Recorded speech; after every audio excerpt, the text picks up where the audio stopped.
So now we are here to assemble the butterscotch cake. I have all the elements here, especially to start with the cake, and that is the brown butter cake with egg, and then we have the brown butter cake eggless. I'm going to toast them to start with. Let me just get rid of the dough a little bit. I want to use 3 layers of the sponge. Obviously for egg we might have to toast each into 2, and then we'll have 4, but I just want to use 3 in the layer.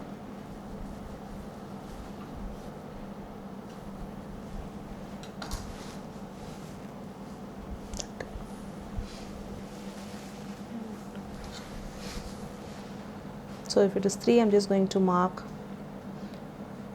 my 3 layers,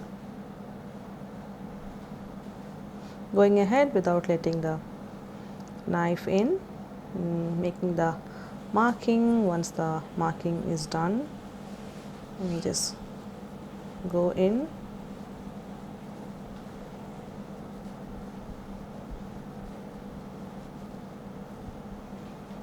keep turning, and with pressure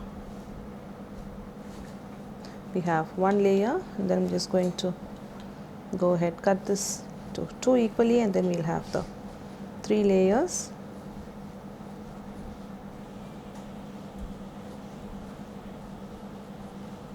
The sponge is quite frozen now, that's what we want, so we don't catch up on the crumbs.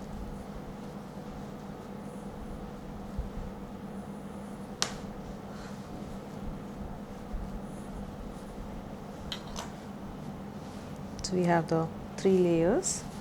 They look quite beautiful, the brown sponge. I'm just going to cut each into 2.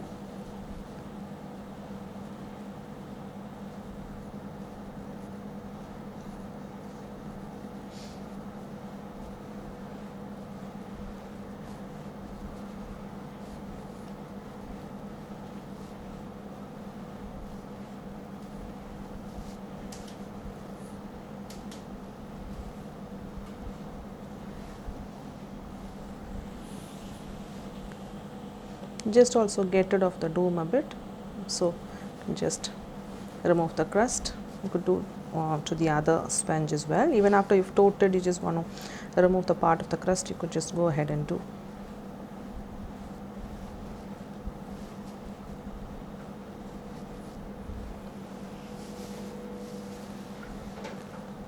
And then cut each into 2.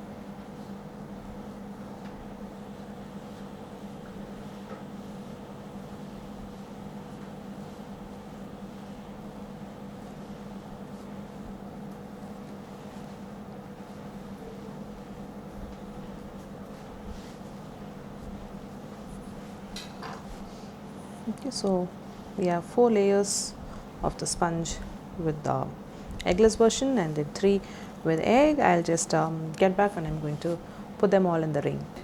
So I have the ring ready here, and then I'm just going to use the 3 layers of the sponge of the egg brown butter cake.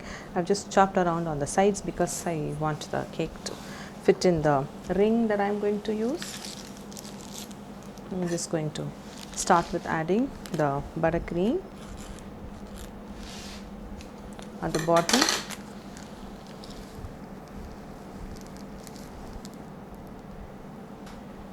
Start with just a bit.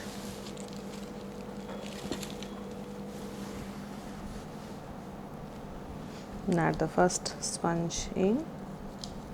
I'm not going to add sugar syrup to this cake, and I'm just going to go ahead and do a dam of the butterscotch buttercream.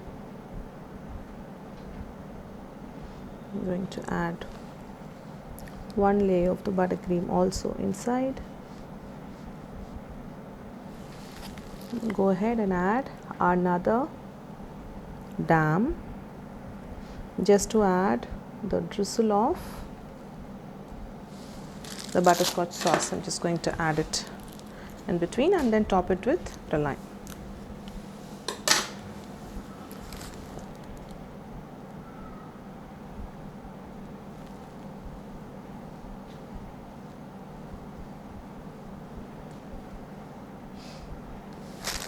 So how much of it you want is like how much of butterscotch flavor. That'd be like a punch of butterscotch flavor, as though the buttercream has been flavored with the same sauce. Now this will be like the depth of flavor coming in, but I just want to add it within the dam.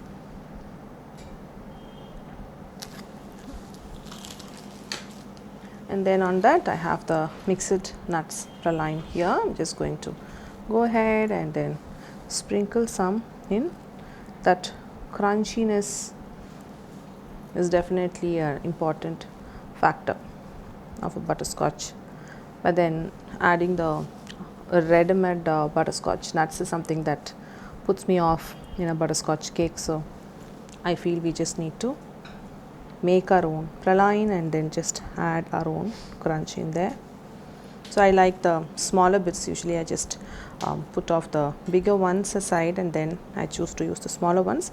It depends, it's just a preference. So you like bigger pieces of the nuts in your cake, so you could just use the bigger pieces of the nuts. Okay, so I'm just going to go ahead and then place the next layer of the sponge, press it down.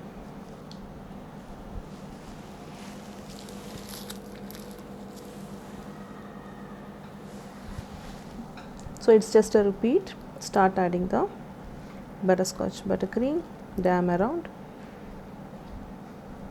and add one layer of the filling of the buttercream. Then go ahead, just add extra support, extra dam.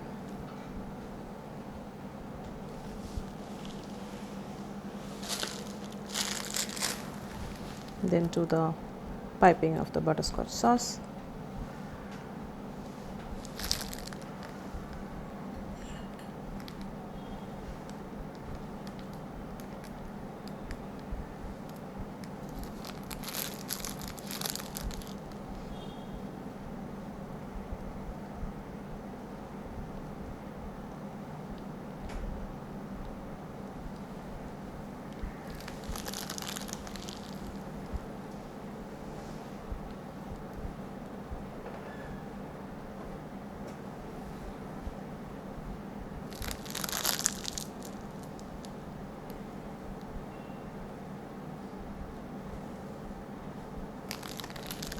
To just cut open the piping bag a little bigger in case you're deciding to add in more. I just want to keep the sauce flow under control, not add too much. So I'm just putting in pressure and trying to add where exactly I just need the sauce. Okay, so that much I feel is good to go. And then again adding the praline, the nuts.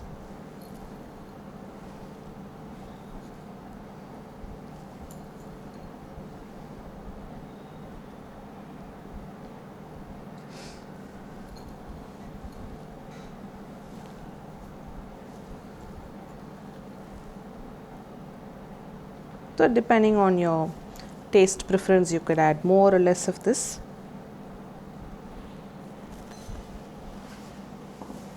Okay, and then we have the last layer of the sponge going in. And the best part of using the ring is like, though the filling and all that, you could just use any kind and then just be sure it's not going to ooze out. And then you can just pop it in the freezer and then take it back. So they are all going to set well. So this is the top layer. I'm just going to spread it out.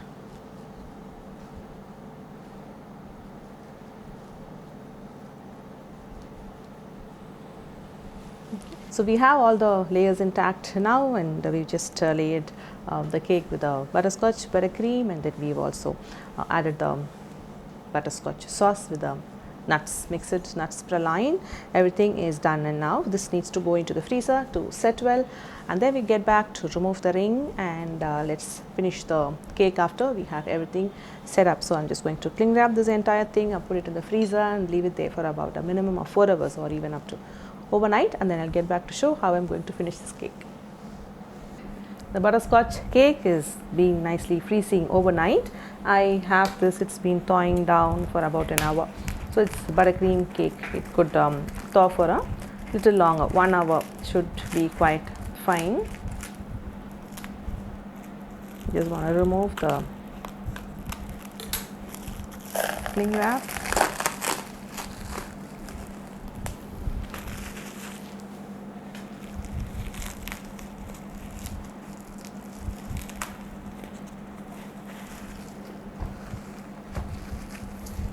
I'm just going to remove the ring. So if it's thawed down quite well, you're going to get the ring out easily. I'm just going to now remove the OHP sheet.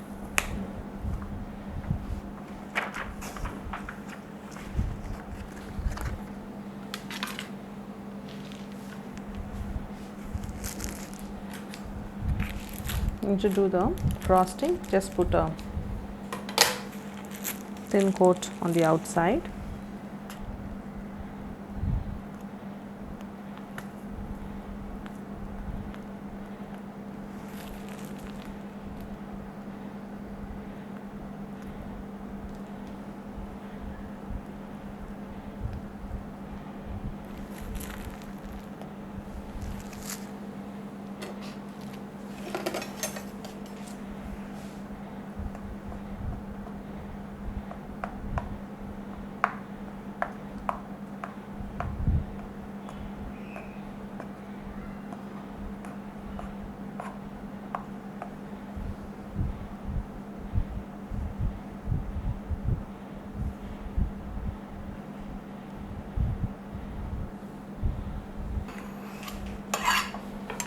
I'm just going to use the scraper on the sides.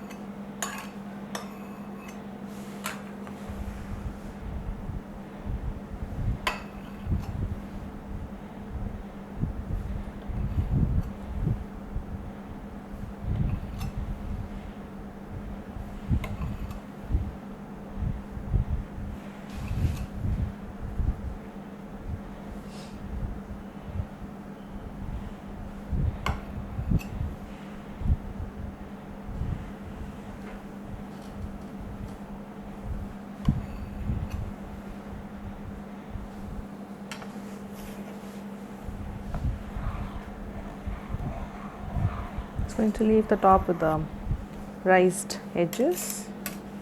If you're just not having enough time to work on the sharp edges, just clean the board.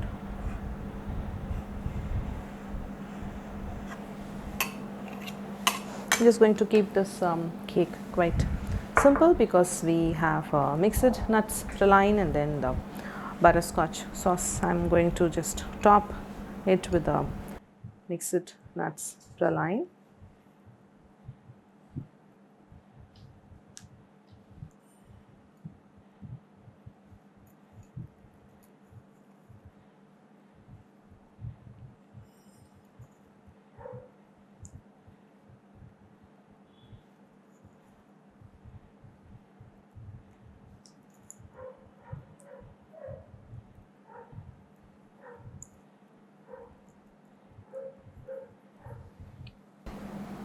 So I'm also now going to add the butterscotch sauce drizzle. I'm going to chip it open just a bit.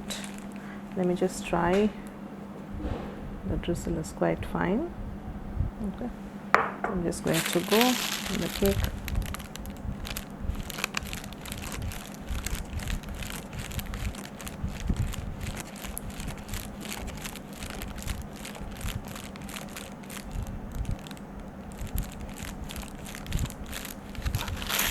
So that's loaded with butterscotch sauce and the mixed nuts praline, and I'll just clean the board and then get back to show how the layers look. I'm just going to cut through.